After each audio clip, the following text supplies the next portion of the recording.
Te lo dijeron con orgullo. Te lo repitieron en casa, en la escuela, en boca de cada adulto que quería darte un consejo útil sobre la vida. Trabaja duro, sé constante, no hay atajos.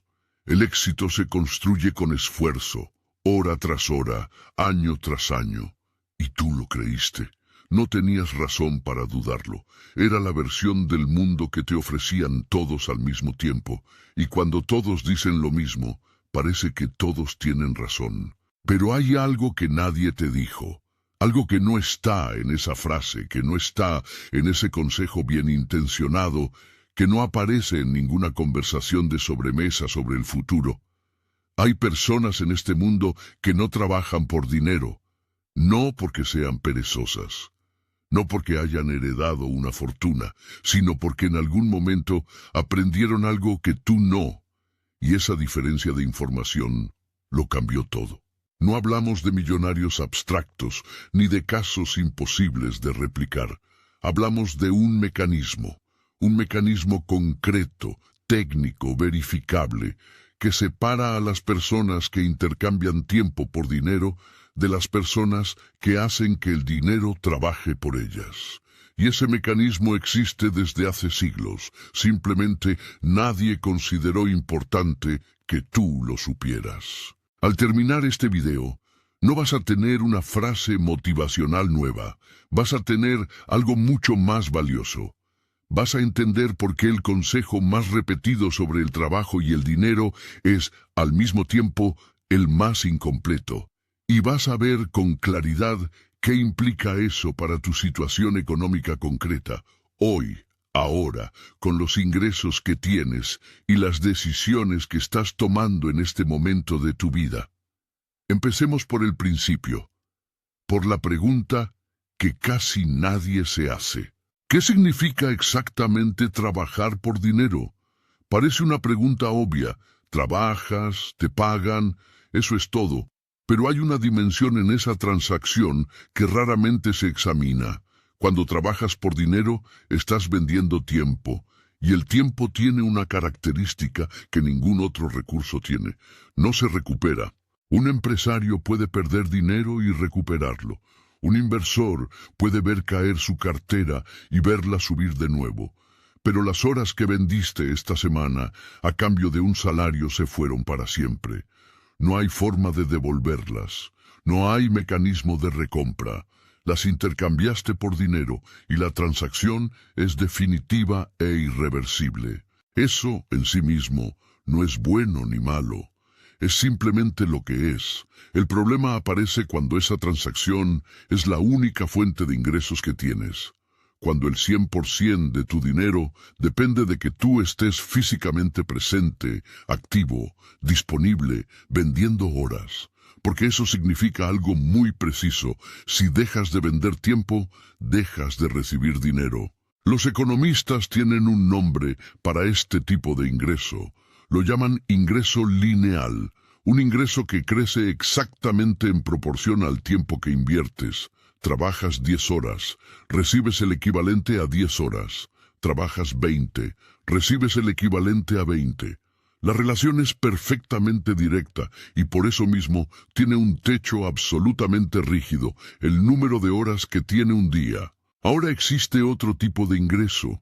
Los economistas lo llaman ingreso no lineal o ingreso pasivo, aunque esa segunda etiqueta se ha desgastado tanto por el marketing de los gurús financieros que ha perdido toda su precisión técnica. Llamémoslo por lo que es, ingreso desvinculado del tiempo, dinero que entra independientemente de cuántas horas estés activo, independientemente de si estás trabajando, durmiendo o de vacaciones. Y aquí es donde aparece la grieta, porque cuando alguien te dijo que trabajaras duro para tener éxito, lo que te estaba describiendo era exclusivamente el primer tipo de ingreso, el ingreso lineal, el intercambio de tiempo por dinero. Te estaba describiendo el mecanismo con el que ellos también vivían, porque era el único que conocían. No te estaban mintiendo, te estaban dando el mapa que tenían. El problema es que ese mapa solo muestra una parte del territorio. ¿Qué territorio faltaba en el mapa? En 1936, un economista británico llamado John Maynard Keynes escribió algo que en su época generó más debate que casi cualquier idea económica de la primera mitad del siglo XX. Keynes propuso que existía lo que él llamó la eficiencia marginal del capital. La idea de que el capital, correctamente desplegado, genera rendimientos por sí mismo, con independencia del trabajo de quien lo posee. Dicho en lenguaje humano, el dinero, cuando está bien ubicado, trabaja, y trabaja sin descanso, sin vacaciones, sin bajas por enfermedad, sin negociar aumentos de sueldo, sin el límite de las 24 horas. Esa no era una idea nueva en 1936.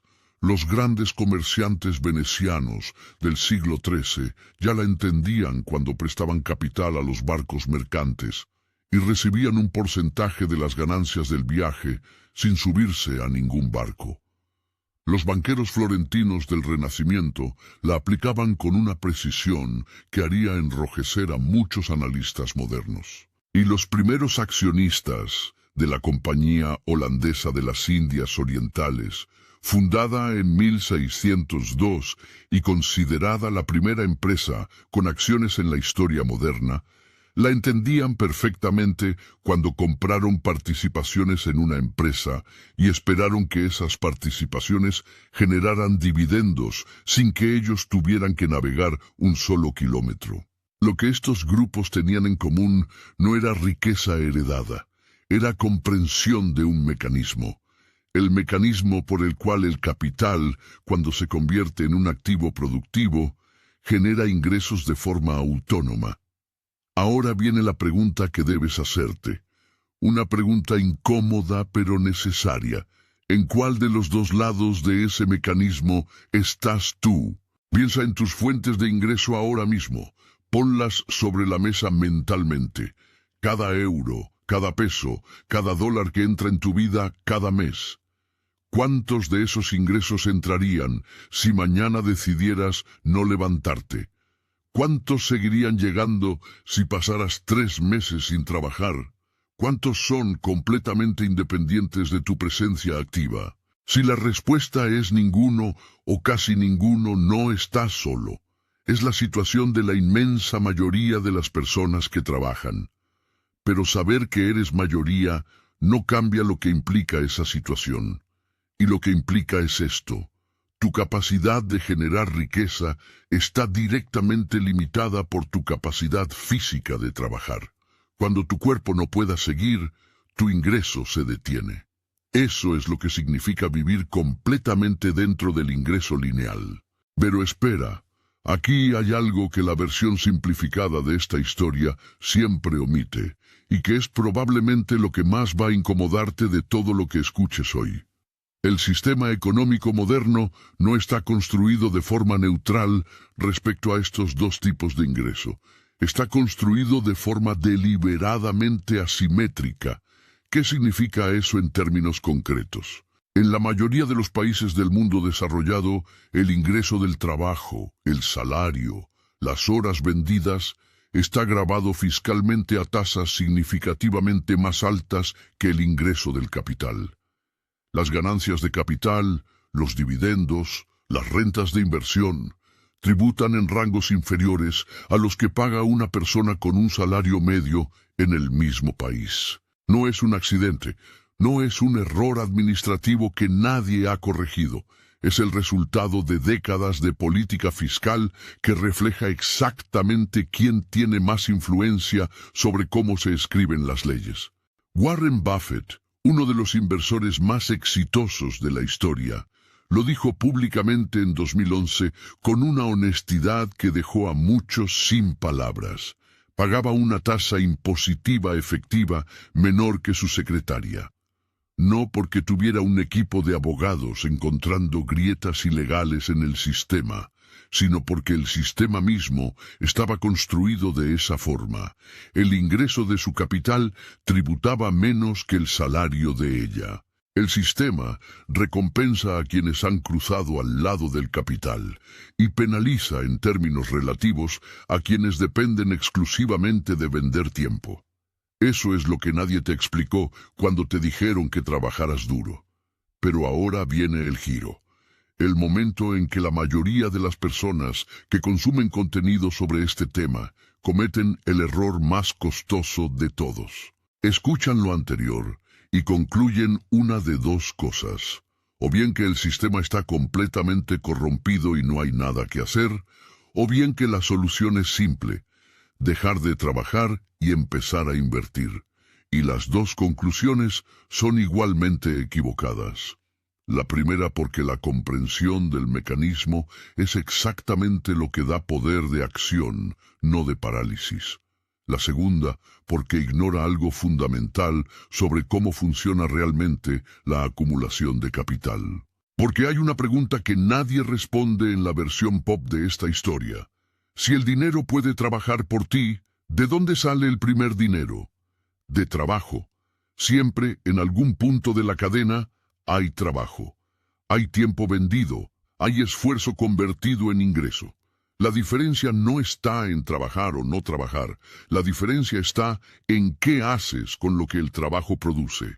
Hay dos tipos de personas que trabajan. Las dos venden tiempo, las dos reciben un ingreso, pero una usa ese ingreso exclusivamente para cubrir sus gastos del presente. La otra usa una parte de ese ingreso para comprar activos, y esos activos generan ingresos adicionales que, a su vez, se reinvierten en más activos. Eso tiene un nombre técnico, se llama acumulación de capital. Y tiene una propiedad matemática que transforma completamente su impacto en el tiempo. El interés compuesto. Probablemente hayas escuchado ese término antes. Probablemente alguien te lo mencionó junto a frases como la octava maravilla del mundo o el mayor descubrimiento de la matemática. Y probablemente esas frases sonaron tan grandiosas que las descartaste como hipérbole motivacional. No eran hipérbole, eran descripción literal del mecanismo. El interés compuesto funciona así. Imagina que tienes un capital que genera un rendimiento anual. Ese rendimiento, en lugar de gastarlo, lo sumas al capital original. Al año siguiente, el rendimiento se calcula sobre el total acumulado, no sobre el original. Y el año siguiente, sobre el total nuevo. Y el siguiente. Y el siguiente. El resultado de ese proceso, mantenido en el tiempo, no es crecimiento lineal, es crecimiento exponencial, una curva que empieza casi plana, casi imperceptible, y que en algún punto dobla sobre sí misma y empieza a crecer de forma que resulta difícil de procesar intuitivamente. Benjamin Franklin entendió esto también, que cuando murió en 1790 dejó 2 donaciones de $1000 cada una a Boston y otra a Filadelfia, con la instrucción explícita de que no podían tocarse durante 100 años.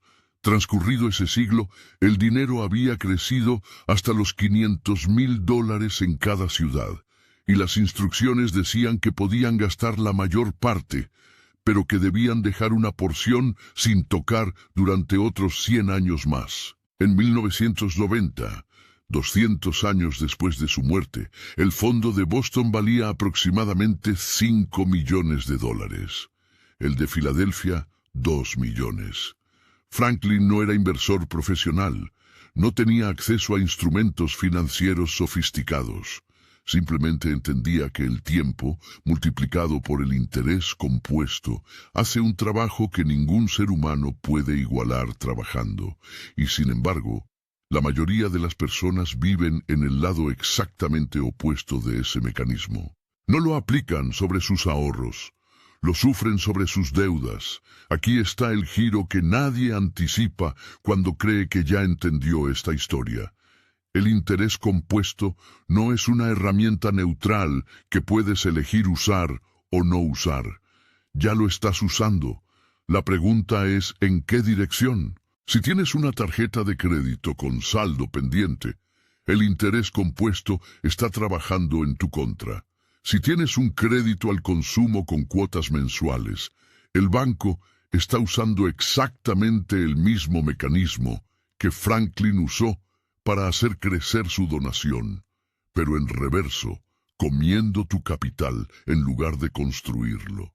La banca moderna entendió algo hace siglos que convirtió en el fundamento de su negocio: prestar dinero a personas que solo conocen el ingreso lineal, aplicar sobre ese préstamo el interés compuesto y cobrar en tiempo de trabajo lo que prestan en capital.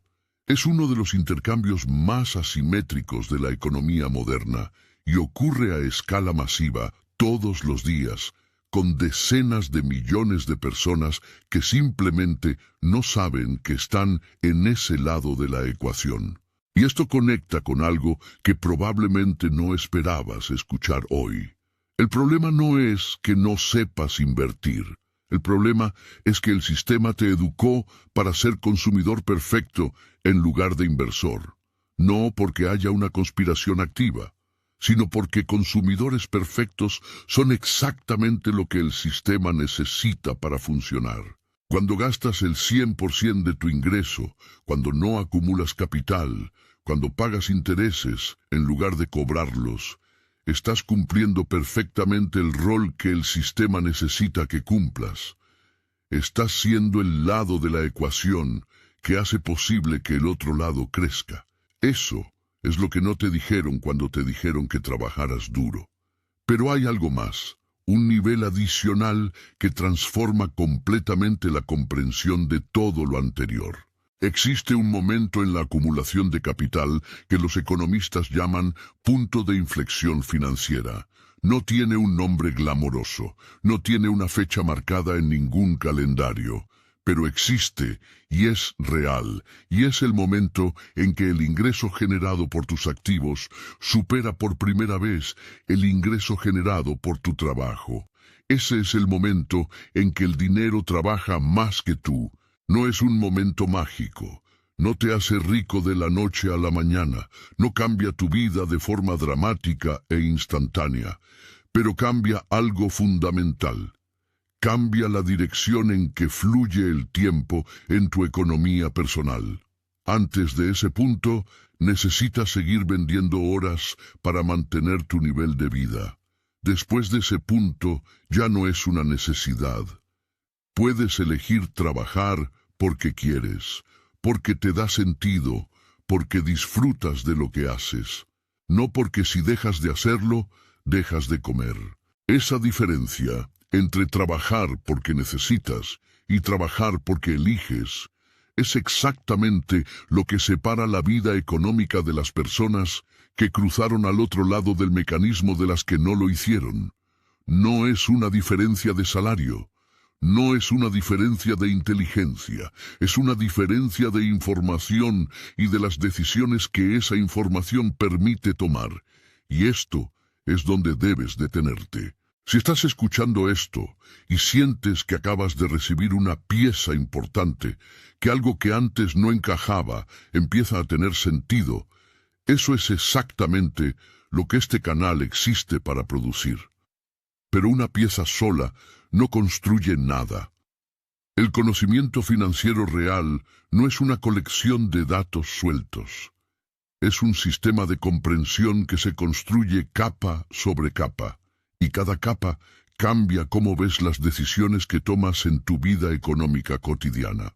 Hay personas que escuchan algo así y lo guardan en algún rincón de la memoria y siguen su día.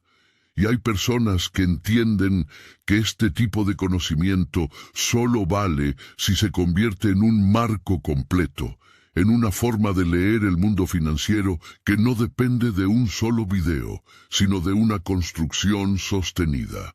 Si eres del segundo tipo, y el hecho de que hayas llegado hasta aquí me dice que probablemente lo eres, suscríbete al canal, no para apoyarnos, para asegurarte de que cada vez que el sistema cambia las reglas, tú ya las conoces antes de que las noten los demás. Los que se suscriben a este canal no son audiencia de un canal de finanzas. Son personas que decidieron entender el sistema en lugar de solo vivir dentro de él. Volvamos, el punto de inflexión financiera no es inalcanzable. No requiere heredar dinero, no requiere ganar un sueldo extraordinario, requiere dos cosas, y solo dos. Primero, entender que la diferencia entre acumular capital y no hacerlo no está en cuánto ganas, sino en qué porcentaje de lo que ganas conviertes en activos en lugar de consumo. Hay personas con ingresos medios que acumulan capital. Hay personas con ingresos altos que no acumulan nada porque todo lo que entra sale en consumo que aumenta exactamente al mismo ritmo que sus ingresos. El primer grupo está construyendo algo. El segundo está corriendo en una cinta más cara. Segundo, entender que el tiempo es el multiplicador. No el dinero, el tiempo. Un capital pequeño invertido durante mucho tiempo puede superar a un capital grande invertido durante poco tiempo. Y eso significa que el momento en que empieces importa más que la cantidad con que empieces. Hay un concepto que los inversores experimentados llaman el costo de esperar. No es el costo de equivocarse, es el costo de no hacer nada mientras decides qué hacer. Cada año que pasa sin que una parte de tu ingreso empiece a trabajar es un año que no puedes recuperar en la curva del interés compuesto, no porque la oportunidad desaparezca, sino porque la exponencial necesita tiempo para desplegarse y ese tiempo que no usaste no se devuelve. Ahora te hago una pregunta directa. No para hacerte sentir mal, para que conectes lo que acabas de aprender con tu situación real. ¿Qué porcentaje de lo que ingresaste el mes pasado está generando algún tipo de rendimiento autónomo en este momento? No guardado en una cuenta de ahorro donde la inflación lo erosiona silenciosamente mes a mes. Generando rendimiento real, trabajando mientras tú haces otra cosa. Si la respuesta es cero o casi cero, no estás en una situación inusual. Estás exactamente donde el sistema espera que estés. Pero ahora sabes algo que no sabías antes de este video. Y saber algo sin hacer nada con ese saber es, en términos financieros, exactamente lo mismo que no saber. El conocimiento sobre el dinero solo tiene valor cuando cambia una decisión. Y esa decisión, pequeña o grande, urgente o gradual, es la que tienes que hacerte hoy. No mañana, no cuando el momento sea perfecto, porque el momento perfecto para empezar a dejar que el dinero trabaje por ti fue hace 10 años. El segundo mejor momento es ahora mismo. ¿Cuánto tiempo llevas trabajando solo tú mientras tu dinero descansa? Antes de cerrar, una pregunta que quiero que respondas en los comentarios con honestidad. ¿Cuál fue el primer mensaje que recibiste sobre el trabajo y el dinero en tu casa, no en la escuela, en casa? ¿Qué te enseñaron explícita o implícitamente sobre la relación entre esfuerzo y dinero? Porque hay algo que me interesa genuinamente entender. ¿De dónde vienen las creencias financieras más arraigadas que tenemos? No las que aprendemos, sino las que absorbemos. Las que ni siquiera sabemos que tenemos hasta que alguien nos hace esta pregunta. Escríbelo abajo, y si conoces a alguien que está tomando decisiones sobre su dinero basándose únicamente en el consejo de trabajar más y gastar menos, pásale este video. No como motivación, como información que cambia la perspectiva, porque lo que no sabes sobre cómo funciona el dinero no es neutral. Te está costando algo real cada día que pasa.